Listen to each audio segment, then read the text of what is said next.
दोस्तों नमस्कार। दोस्तों आज का विषय है कि अगर आपकी किसी प्रॉपर्टी का कोई फर्जी तरीके से दूसरा व्यक्ति बैनामा कर देता है या दान पत्र कर देता है या कोई वसीयत निष्पादित कर देता है, संपत्ति आपकी है और कर कोई दूसरा रहा है।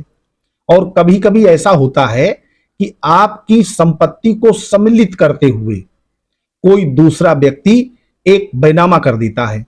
जैसे दो भाई हैं, एक भाई का हिस्सा 1/2% है, 1/2 है, और एक भाई का हिस्सा 1/2 है। उनमें से एक भाई ही उस पूरे हिस्से का बैनामा कर देता है। तो ऐसी कंडीशन में आपके पास क्या उपचार है? आप किस तरह से ऐसे बैनामे को, चूंकि ऐसा बैनामा जब दो भाई हैं, एक भाई ने पूरा हिस्सा बेच दिया है दोनों भाइयों का, तो आधा हिस्सा बेचने का तो उसको राइट था, लेकिन आधा हिस्सा उसने बिना किसी राइट के बेच दिया है। तब ऐसी स्थिति में दोस्तों आप लोग क्या करें? आज का वीडियो इसी विषय पर है। या कभी कभी ऐसा होता है कि कोई व्यक्ति छल छद्म करके, आपका भेष बना करके, आपका फर्जी आधार कार्ड बना करके या वोटर कार्ड बना करके या आपकी फर्जी एक फोटो बना करके आपके स्थान पर खड़ा होकर के कोई विक्रय पत्र निष्पादित कर देता है, बेच देता है किसी जमीन को। हालांकि ये सब होता दुर्विसंधि पूर्वक है। दूसरा जो व्यक्ति है उसने पैसे का कोई लेन देन नहीं किया होता है। तो ऐसी स्थिति में आपके पास क्या रेमेडी है कि आप उस बैनामे को, चूंकि वो बैनामा इन्फोर्स रहेगा, अगर बना रहेगा, कैंसिल नहीं किया जाएगा, तो वो कभी भी आपके लिए समस्या खड़ी कर सकता है। 20 साल बाद, 50 साल बाद, 100 साल बाद आदमी डॉक्यूमेंट प्रोड्यूस करेगा कि साहब हमारा तो बैनामा है। तो ऐसी स्थिति में जैसे ही आपको ऐसे कूट रचित बैनामे की जानकारी हो, तब आप किस तरह से उसको कैंसिल करवाएंगे, उसके उतने भाग को कैंसिल कराएंगे जो एक्स्ट्रा हो गया है। दोस्तों आइए जानते हैं। सबसे पहले इसको मैं स्टेप बाय स्टेप आपको बताना चाहता हूं। सबसे पहले ऐसा जो भी विक्रय पत्र जिससे आप प्रभावित हो रहे हैं, हो गया है, किसी फर्जी व्यक्ति ने कर दिया है, आपके हिस्से को सम्मिलित कर दिया है, आपका कब्जा, आप वहां रह रहे हैं, आपको जैसे ही इसकी जानकारी होती है, आप तत्काल उस डॉक्यूमेंट की, माने उस बैनामे की एक प्रमाणित प्रतिलिपि उस रजिस्ट्री ऑफिस से निकलवा लें जहां पर वो बैनामा हुआ है, या दान पत्र हुआ है, या वसीयत हुई है, या कोई भी ऐसा इंस्ट्रूमेंट बना है जो रजिस्टर हुआ है, उसकी कॉपी निकलवा लें। कॉपी निकलवाने के बाद किसी वकील साहब से संपर्क करें जो सिविल के मुकदमे देखते हों, और उनसे कहें कि साहब इतना हिस्सा हमारा था और इतना हिस्सा उसका था, और उस व्यक्ति ने हमारे हिस्से को पूरा सम्मिलित कर लिया है या जितना सम्मिलित कर लिया है, इसको रिजेक्ट करवाना है, इसको समाप्त करवाना है, इतना पार्ट इसका खत्म करना है। और चूंकि उसने आपके साथ छल किया है, इसलिए उसके साथ एक चीटिंग का केस 420 का मुकदमा भी करवाना है। तो दोस्तों जब आप किसी वकील साहब से मिलेंगे जो सिविल के मुकदमे देखते हैं, तो वो आपके उसी बैनामे पर जो आपके खिलाफ पार्टी ने किया है उसको समाप्त कराए जाने का धारा 31 स्पेसिफिक रिलीफ एक्ट में, माने विनिर्दिष्ट अनुतोष अधिनियम के अंतर्गत एक दावा तैयार करेंगे। सिविल सूट कहते हैं उसको, जिसको दीवानी का मुकदमा कहते हैं। चूंकि इसी अदालत को ये अधिकार प्राप्त है, जो ये सिविल सूट सुनती हैं, ये रेवेन्यू अथॉरिटीज में नहीं होता है, रजिस्ट्रार ऑफिस में नहीं जाना पड़ता है। वो नहीं, रजिस्ट्रार ऑफिस केवल बैनामा कर सकता है, बैनामे को निरस्त नहीं कर सकता।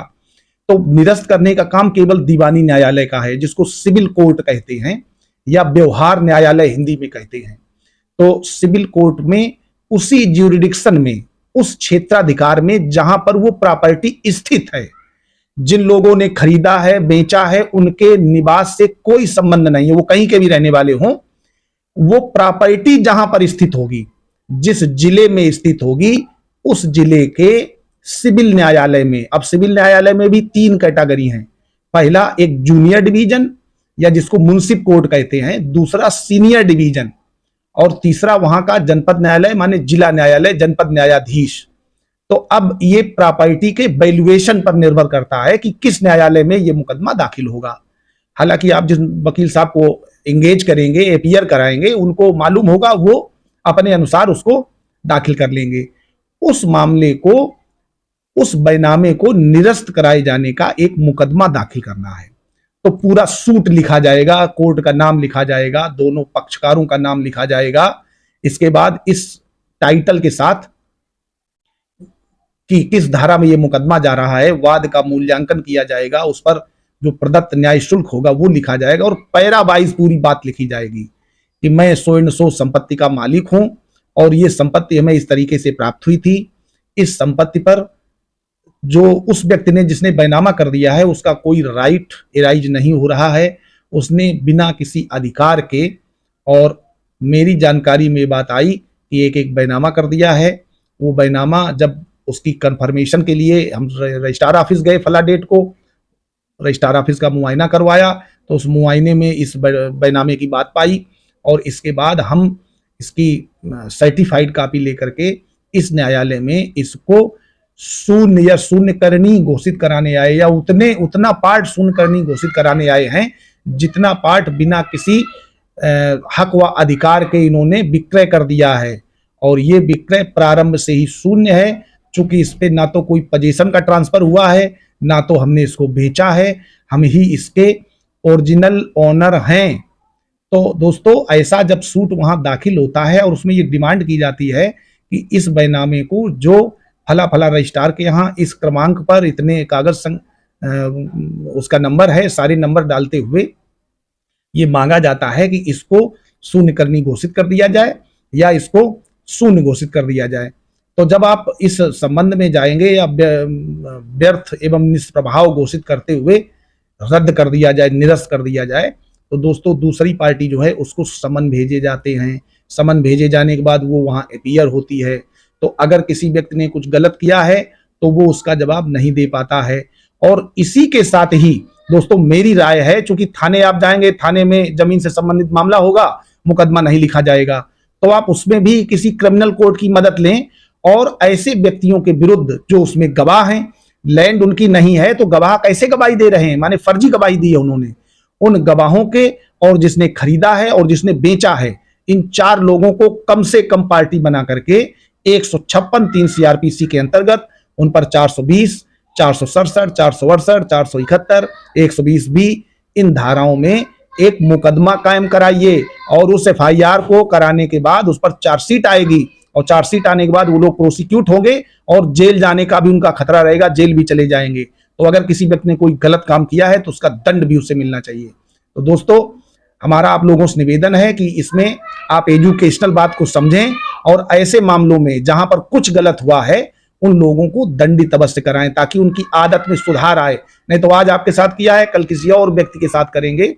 तो दोस्तों मेरा कहना है कि अगर कुछ आपके साथ गलत हो रहा है तो उसका तुरंत प्रतिवाद करिए और ऐसे मामले को तुरंत वहां खारिज करा दीजिए। बैनामा निष्प्रभावी हो जाएगा, उस रजिस्ट्रार के यहाँ सूचना चली जाएगी और हो सकता है कि ट्रायल में ऐसी कोई बात आ जाए कि इन्होंने फ्रॉड किया है तो कोर्ट के ऑर्डर से इनके खिलाफ एफआईआर भी दर्ज हो सकती है और एफआईआर दर्ज हो गई तो फिर ऐसे लोग कभी कोई गलत काम नहीं करेंगे। दोस्तों अगर वीडियो अच्छा लगा हो तो अपने दोस्तों को शेयर करिए और हमारी वीडियो को लाइक करिए और अगर चैनल पर नए हैं तो चैनल को सब्सक्राइब कर लीजिए। धन्यवाद।